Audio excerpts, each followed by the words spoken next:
பல லட்சம் வருடங்களுக்கு முன் இந்த பூமியில வாழ்ந்து அழிஞ்சு போனதா நம்பப்படுற ரொம்பவே பயங்கரமான சில மித்திக்கல் கிரியேச்சர்ஸ் தான் இந்த வீடியோல பார்க்க போறோம். இதுல சில கிரியேச்சர்ஸ் இப்பவும் வாழ்ந்துகிட்டு இருக்கிறதா சொல்லப்படுது. அதுங்களோட சில அதிர்ச்சியூட்டும் ஆதாரங்களும் கிடைச்சிருக்கு. சோ இந்த வீடியோ ரொம்பவே இன்ட்ரெஸ்டிங்கா இருக்க போது எங்கேயும் ஸ்கிப் பண்ணிடாம கடைசி வரைக்கும் பாருங்க. முக்கியமான விஷயம், இது மித்திக்கல் கிரியேச்சர் சீரிஸோட பார்ட் 6 வீடியோ. இந்த வீடியோக்கு ஒரு 10,000 லைக்ஸ் வந்துச்சுன்னா இதோட பார்ட் 7 வரும். சோ எல்லாரும் லைக் பண்ணுங்க. இதோட பார்ட் 7 வேணுமா அப்படின்றத இப்பவே கமெண்ட்ல சொல்லுங்க. சப்ஸ்கிரைப் பண்ணாதவங்க சேனலை சப்ஸ்கிரைப் பண்ணி முக்கியமா அந்த பெல் ஐகானை ஆன்ல போட்டுக்கோங்க. வீடியோக்குள்ள போயிடலாம். ஓகர். ஓகரோட அப்பியரன்ஸை பொறுத்த வரைக்கும் பார்க்க கிரீக் மித்தாலஜில வர சைக்ளோப்ஸ் மாதிரியே தான் இருக்கும். அதாவது மனிதர்களை விட பல மடங்கு உயரமும் பருமனான பாடியும் பார்த்தாலே பயமுறுத்துற முரட்டுத்தனமான முக அமைப்போடும் பயங்கரமா இருக்கும். ஆனா சைக்ளோப்ஸ்க்கும் ஓகருக்கும் ஒரு முக்கியமான வித்தியாசம் இருக்கு. சைக்ளோப்ஸ்க்கு முகத்துல ஒரு கண் மட்டும்தான் இருக்கும். ஓகருக்கு மட்டும் சாதாரண மனிதர்களை போல 2 கண்கள் இருக்கும். அதோட நீளமான கைகள், பெரிய பற்கள், தடிமனான தோல், அசாதாரணமான உடல் வலிமை போன்ற காரணங்களால் ஓகர் மிகவும் பயங்கரமான ஒரு கிரியேச்சரா பார்க்கப்படுது. அப்பியரன்ஸ் மட்டுமில்ல, இதோட நடத்தையும் அதை விட கொடூரமானதா இருக்கும்னு யூரோப்பியன் ஃபோல்க்லோர்ல சொல்லப்பட்டிருக்கு. குறிப்பா மனிதர்களையே வேட்டையாடி சாப்பிடும் பழக்கம் ஓகர்களுக்கு இருந்ததா பல கதைகள்ல சொல்லப்பட்டிருக்கு. அதுலயும் குழந்தைகள் தான் இதுங்களோட முக்கிய டார்கெட்டா இருந்திருக்காங்க. கிராமங்களுக்கு அருகில பதுங்கி இருந்து தனியா இருக்க குழந்தைகளை கடத்தி கொண்டு போய் கொன்னு சாப்பிட்டுடுமாம். குழந்தைகள் கிடைக்காத நேரங்கள்ல பெரியவங்களையே கூட தாக்கி கொன்னு சாப்பிடக்கூடிய அளவுக்கு ரொம்பவே பயங்கரமான ஒரு கிரியேச்சரா இருந்திருக்கு இந்த ஓகர். மற்ற மித்திக்கல் கிரியேச்சர்ஸ் கூட கம்பேர் பண்ணும்போது ஓகர் பற்றிய கதைகள் ரொம்பவே பழமையானதா இருந்திருக்கு. இது பத்தின குறிப்புகள் 12ஆம் நூற்றாண்டிலேயே யூரோப்பியன் ஃபோல்க்லோர்கள்ல எழுதப்பட்டிருக்கு. அந்த காலகட்டத்துல குழந்தைகள் திடீர்னு காணாம போன சம்பவங்களும் காட்டுப்பகுதியில அடிக்கடி நடந்த சில மர்மமான மரணங்களும் ஓகரோட செயல்களா தான் இருக்கும்னு மக்கள் நம்ப ஆரம்பிச்சாங்க. அந்த நேரத்துல சரியான சிவிலைசேஷனும் மாடர்ன் டே இன்வெஸ்டிகேஷன் மெத்தட்ஸும் இல்லாததால இந்த மாதிரியான சம்பவங்களுக்கு கண்டிப்பா ஓகர் தான் காரணம்னு பலரும் முத்திரை குத்த ஆரம்பிச்சாங்க. பின் காலப்போக்கில் மக்கள் கிராமங்களை சுற்றி பாதுகாப்பு ஏற்பாடுகளை அதிகப்படுத்த ஆரம்பிச்சாங்க. குழந்தைகளை தனியா வெளியே அனுப்புறதை தவிர்த்தாங்க. இரவு நேரங்கள்ல காவல் ஏற்பாடுகளும் செய்ய ஆரம்பிச்சாங்க. அதன் பிறகுதான் ஓகர்ஸோட சைட்டிங்ஸும் இதை பத்தின கதைகளும் கொஞ்சம் கொஞ்சமா குறைய ஆரம்பிச்சதா சொல்லப்படுது. இன்னைக்கு காலகட்டத்துல ஓகர் உண்மையிலே இருந்ததுக்கான எந்த அறிவியல் ஆதாரமும் இல்லைனாலும் இன்னைக்கும் யூரோப்பியன் கண்ட்ரீஸ்ல இதோட பேரை சொன்னாலே எல்லாருக்கும் உள்ளுக்குள்ள ஒரு இனம் புரியாத பயம் வரும்னு தான் சொல்லியாகணும். பெசிலிஸ்க். பெசிலிஸ்க் அப்படின்ற இந்த சர்பன்ட்டை கிங் ஆஃப் சர்பன்ட்ஸ் அப்படின்னும் பிரின்ஸ் ஆஃப் டெத்னும் கூட சொல்வாங்க. உருவத்தை பொறுத்த வரைக்கும் இந்த பெசிலிஸ்க் மற்ற மித்திக்கல் சர்பன்ட்ஸ் போல மிக பிரம்மாண்டமான அளவுல எல்லாம் இருக்காது. ஓரளவுக்கு பெரிய சைஸ்ல இருக்க பாம்பு போலதான் இருக்கும். ஆனா இதோட பவர் இதோட உடல் வலிமையில இல்ல, இதோட கண்கள்ல தான் இருக்கு. புராண கதைகள் படி இந்த பெசிலிஸ்கோட கண்களை யாராவது நேருக்கு நேர் பார்த்தா அடுத்த நொடியா அவங்க இறந்து போயிடுவாங்களாம். அது மட்டும் இல்லாம இது போற இடமெல்லாம் இதோட விஷம் பரவுமாம். இது கடந்து போற பாதையில இருக்க நீர், மண், செடிகள் போன்ற எல்லா இடங்களிலும் விஷம் பரவும்னு சொல்லப்படுது.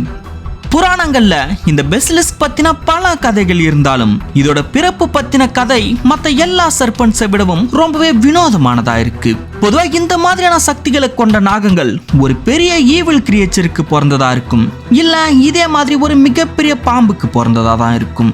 ஆனா இந்த பெசிலிஸ்க் சர்பன்ட் ஒரு சேவல் முட்டையிட்டு அந்த முட்டைய ஒரு தேரை அடைக்காத்து பிறந்ததா சொல்லப்படுது.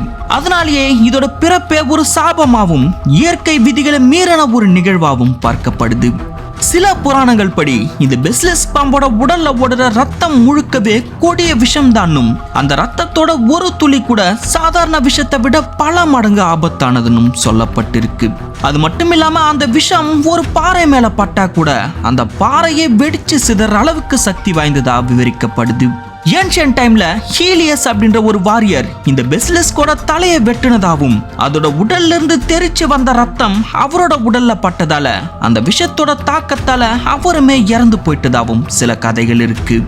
இவ்வளவு பயங்கரமான சக்திகளை கொண்ட இந்த சர்பென்ட்க்கு ஒரு சிம்பிளான பலவீனமும் இருக்கு.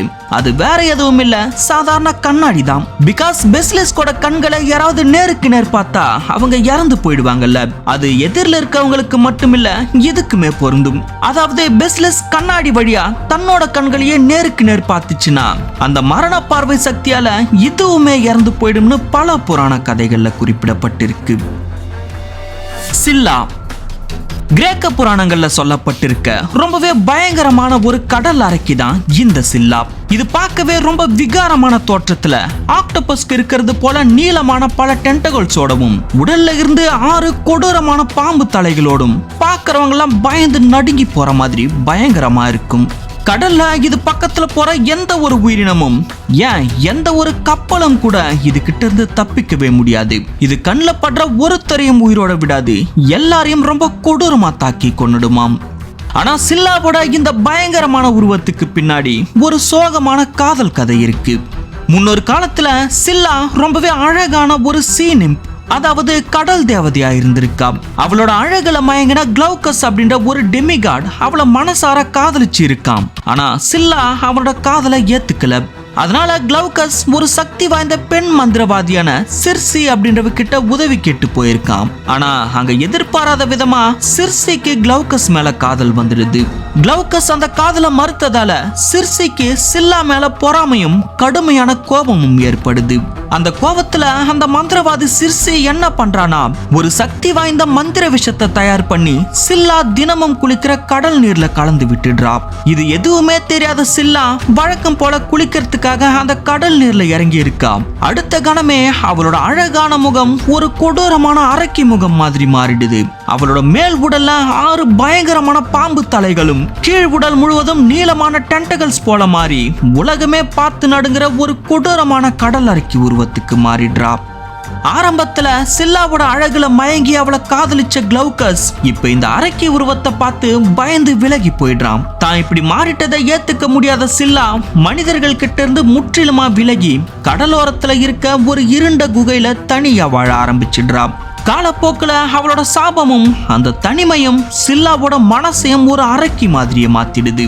ஒரு காலத்துல அமைதியா வாழ்ந்து வந்த அவ இப்ப கோபம், வேதனை, ஆக்ரோஷம் ஆகியவற்றோட முழு உருவமா மாறிட்டு இருக்கா. அந்த குகை வழியா கடந்து போற கப்பல்கள் மற்றும் மாலுமிகளை இரக்கமே இல்லாம தாக்கி கொன்னு சாப்பிட்டுடுறான்னு பல கதைகள் சொல்லப்பட்டிருக்கு. மெகலோடான். இந்த சீரியஸை கண்டினியூவா ஃபாலோ பண்ற நிறைய பேர் மெகலோடானை பத்தியும் கேட்டிருந்தீங்க. உங்களோட கோரிக்கைக்கு இணங்க மெகலோடானையும் இந்த லிஸ்ட்ல ஆட் பண்ணியாச்சு. பட் உண்மை என்னன்னா மெகலோடான் ஒரு பியூரான மித்திக்கல் கிரியேச்சர்னு சொல்லிட முடியாது. பிகாஸ் பல மில்லியன் வருடங்களுக்கு முன் உண்மையிலேயே ஆழ்கடல்ல வாழ்ந்து அழிஞ்சு போன ஒரு மிகப்பெரிய ப்ரீ ஹிஸ்டாரிக்கல் ராட்சத சுறாமின் வகை தான் இந்த மெகலோடான்.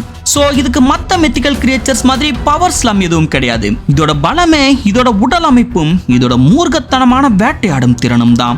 த மெக் அப்படின்ற ஹாலிவுட் மூவி பார்த்திருந்தீங்கன்னா இந்த மெகலோடானை பத்தி உங்களுக்கு நல்லாவே தெரிஞ்சிருக்கும்.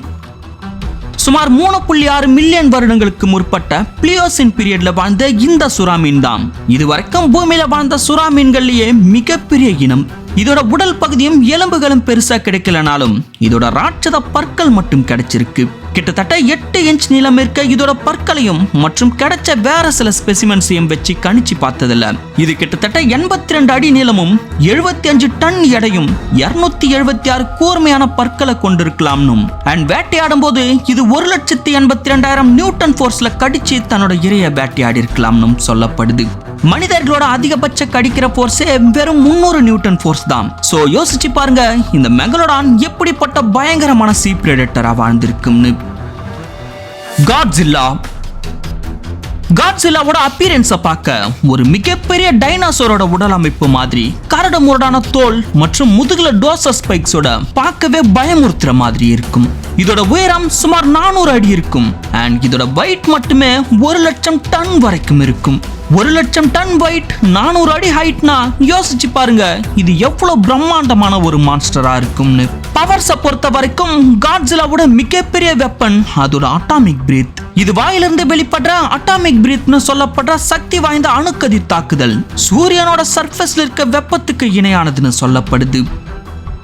அது மட்டும் இல்லாம ஸ்ட்ரென்த், டியூரபிலிட்டி மற்றும் ரீஜெனரேஷன் எபிலிட்டி இது எல்லாமும் காட்ஸில்லாவை ரொம்பவே பவர்ஃபுல்லான ஒரு காட் லெவல் மான்ஸ்டரா போர்ட்ரேட் பண்ணுது. இப்படிப்பட்ட காட்ஸில்லா ஒரு மித்திக்கல் கிரியேச்சரா, ப்ரீ ஹிஸ்டாரிக்கல் கிரியேச்சரா, இல்ல மூவிக்காக உருவாக்கப்பட்ட ஒரு ஃபிக்ஷனல் கேரக்டரா அப்படின்ற சந்தேகம் எல்லாருக்கும் இருக்கும். அதை பத்தி சொல்லணும்னா காட்ஸில்லாவோட ஆரிஜின் முதல்ல ஜப்பான்ல தான் உருவாகி இருக்கு. அதாவது ஜாப்பனீஸ் ஃபோல்க்லர்ஸை பொறுத்த வரைக்கும் காட்ஸில்லா ஏன்ஷியன்ட் டைம்ல ஜப்பானோட கடற்பகுதியில வாழ்ந்து கொண்டிருந்த ஒரு ரெப்டைல் வகை மிருகம் அப்படின்னும், அந்த சமயத்துல ஏற்பட்ட ஒரு மீட்டியர் அட்டாக்னால அட்டாமிக் எனர்ஜியோட மிக பிரம்மாண்டமா மியூட்டேட் ஆனதா சொல்லப்பட்டிருக்கு. ஆனா இதுக்கு எந்த விதமான அறிவியல் ஆதாரங்களும் இல்ல. சோ இது எந்த அளவுக்கு உண்மை அப்படின்றதும் கேள்விக்குறிதான்.